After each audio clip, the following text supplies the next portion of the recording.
Pat, if we're sitting in here 5 years from now having this conversation, hopefully it's in a studio. I'm not sitting in my home studio. Let's just call it that. After you can see my sink a little bit behind me. But what? Hey, I'll take a cappuccino there. Yeah, well, all right. I could duly get you one for, very quickly. But what do you think the long-term impact of the pandemic is going to be on society and even the tech sector? So, unquestionably, the tech sector has seen a large accelerant from COVID, right? And we've seen, part of the reason we have the semiconductor shortage is, demand was increasing for semiconductors 5-ish%. COVID moved it to 20%. Wow, an enormous acceleration. It disrupted supply chains. They went negative for a year, right? And now we're building up. Semiconductor supply this year will increase 15%, but an extraordinary acceleration in technology.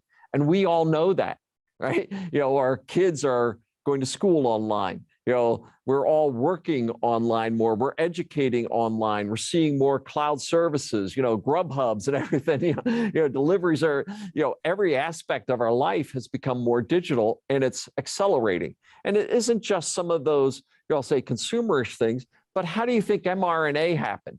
I mean, it took us 35 years to create an influenza vaccine, right? We created mRNA-based COVID vaccines in under a year.